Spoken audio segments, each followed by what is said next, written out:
Good morning, AutismRockz fam. How are you guys doing today? I know, haven't been on in a while. We are getting ready. I volunteered for the school today. I have to express to you guys, it is very important actually, to volunteer for the kids at school whenever you get a chance. And those working parents that can't, just be involved. Interact with the teachers. Know what's going on with your kiddo. It's very, very, very important to do that. So anyway, guys, I am going to be doing that this morning. I volunteered for the book fair. I'm cashiering for the book fair. Let's see how that goes. Anyway, guys, I will be back later. I would really like to chat with you guys today on how we got Anthony's diagnosis and how our journey started. So that's something I want to share with you guys today. So I will see you guys later. Bye.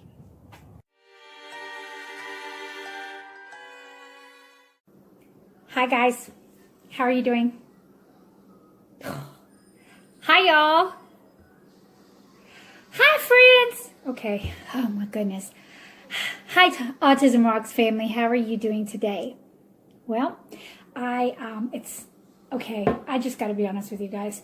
So, my intro, when I said hi to you guys and everything, and good morning, and Anthony was on his way to the bus, and I told you that I have volunteered for the book drive at the school. Here's the problem. That was last week. Here I am. Yes, I know I have the same shirt on. I promise you I've showered and changed multiple times since then, but thought I'd just add to the ambience by making sure I had the same shirt on. So anyway, here we are. So I really want to talk to you guys about something that that I haven't touched bases on. Let me fix this camera just a tad. So, oh, sorry, you guys got my trusty shake in here. So, I want to discuss with you guys basically how we got our diagnosis for Anthony. And so let me start off saying that you know, we've all heard the rumors that people like to speculate on how autism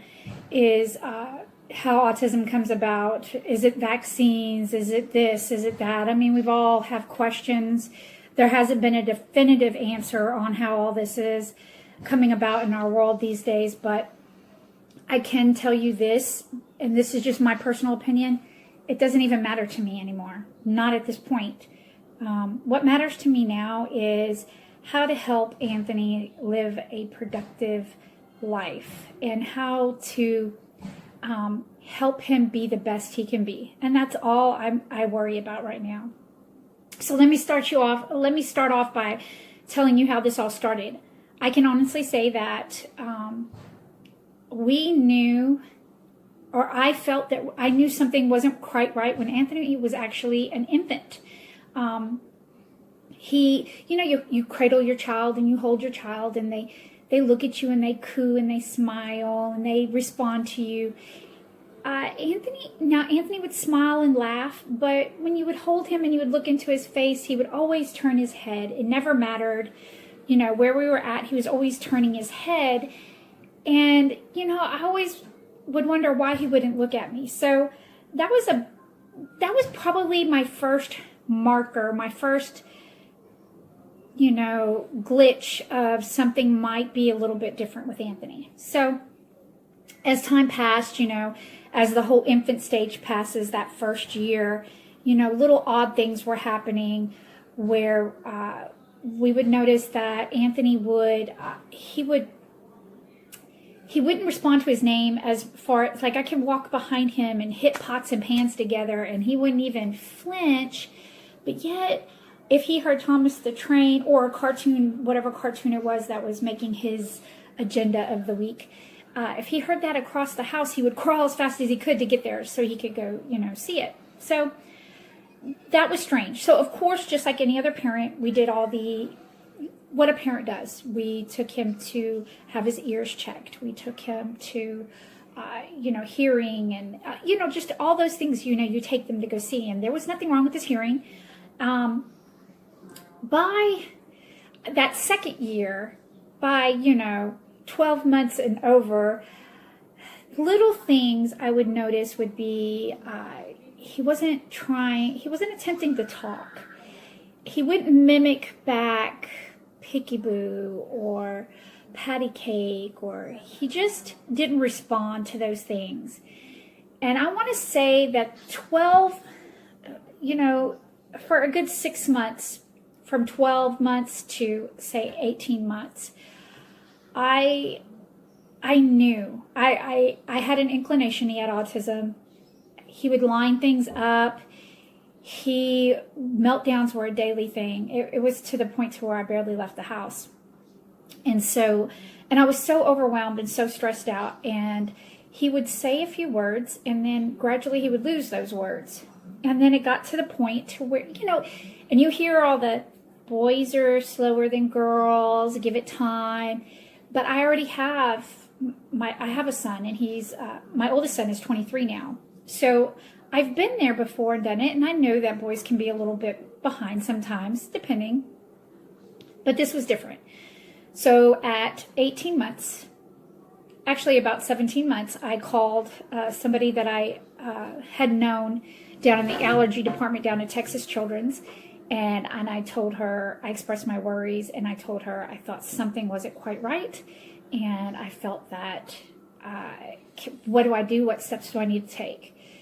She immediately put me into the ECI, which I think is Early Childhood Intervention.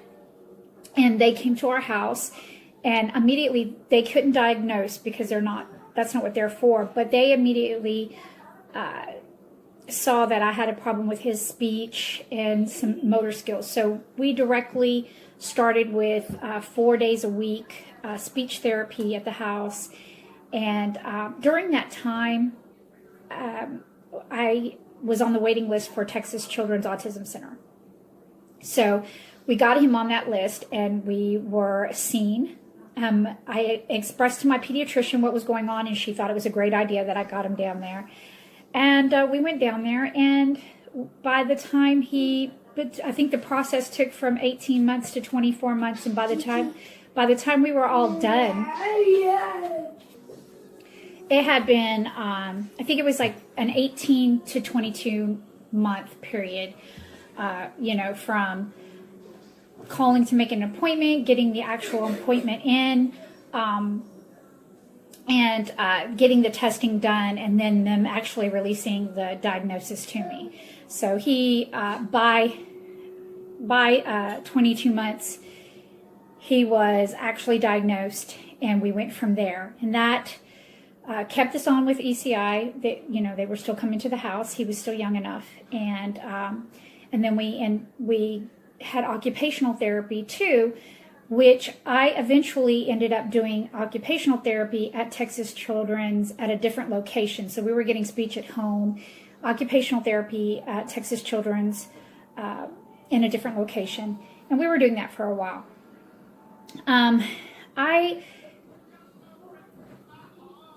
I know I've heard, families having a hard time not getting their children diagnosed at 4, 5, 6, 7, 8. I've heard stories of children not being diagnosed till they were 14.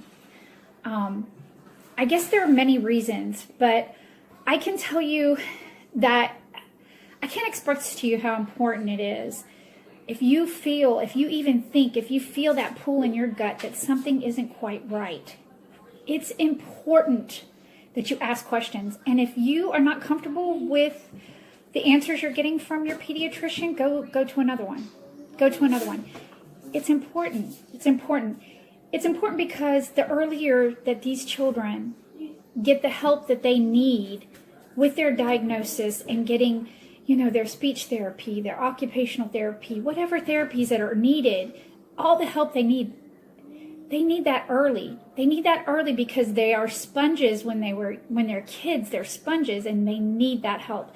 I cannot express to you how important that is. I can say that I guess I am luckier than most people because I do know now that just now here in Houston, Texas, if you contact Texas Children's Autism Center, you're looking at almost up to a year waiting list. That wasn't the case for us, but as the years have gone by, the children that are being evaluated have grown in numbers, and they're overwhelmed with what's going on. So I guess my advice to you as any parent dealing with this, trust your gut. Trust your gut. You know, if you just think something might be wrong, you've got to talk to somebody. And if you think your pediatrician doesn't have it right, if you still feel in your heart that something's not quite right, push it. Go to another doctor. If that doesn't work, go to another doctor. It's important. It's really, really important. And whatever you do not second guess yourself. Because I probably could have had Anthony, I probably could have pushed and had him in at 12 months or, and maybe even gotten him further than he is. When we started this journey, Anthony was completely nonverbal.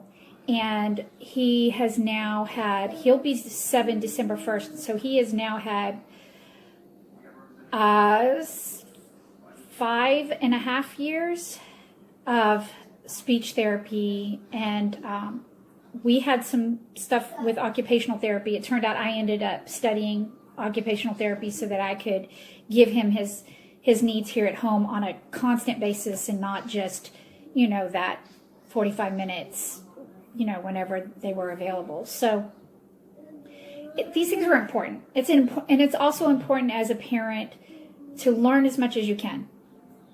Be open to everything, anything and everything. Be open to those things.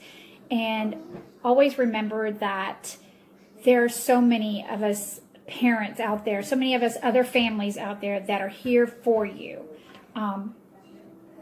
I can't tell you, I could sit and talk for hours about autism and sensory needs, and there's so many things I can tell you about it, and I can talk for hours about it. There's no ending on the conversation. But I just want everybody to know that there's so many of us out there, and our community is large, and our community has a big heart. So always feel free to ask questions. If there's services out there that you know about that other families might not be aware of, please speak. Tell us about it. Let us know. This is why I wanted to start this YouTube page. I wanted to show other families how our kids act with different sensory items that, at the beginning we started opening up sensory toys and items and stuff. I wanted to show you guys how that is. But also I wanted to incorporate the fact that how important it is how big sensory is to our children with autism. So, and how many different ideas there are out there to do it inexpensive.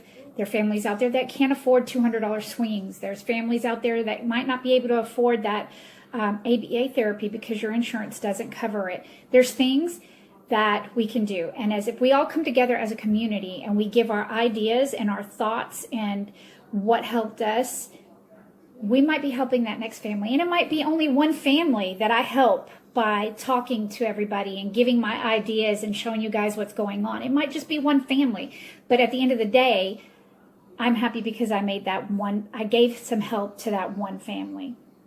So this vlog is going to be really, really short. I just wanted to tell you guys how we started our journey. And I also wanted to thank everybody. I've kind of been at a standstill, haven't quite made 100 yet. But since we've made our move, I want to say it's been 3 months now. My life has been kind of crazy here at the house. Anthony started Life Skills, which I told you guys about. And on top of that, I'm still trying to fix up this house and everything. So it's been kind of crazy. But I am so glad that you guys have been with us on this journey. And I will strive to make more videos and try to upload twice a week. I'm thinking Mondays and Thursdays might be the days that we upload. And if I start, if it starts blowing up from there, if it gets any better, if you guys enjoying it, then I'll try to add to 3 days a week and we'll go from there. I would like some ideas. Is there anything you guys would like to learn about or would like to know or would like to discuss? Please leave a comment below. I am about to start a drawing up, and in that drawing, one of our lucky winners will win one of these paintings up here. And if you're new to my channel, please hit like and subscribe. You guys got to subscribe, okay? I need help, guys. I need your help. That means you right there. Help. Anyway, guys, I hope you enjoyed this. I'm glad you guys sat and hung out with me for a few minutes to discuss how we started our journey. And I will see you guys on Thursday. You have a good day.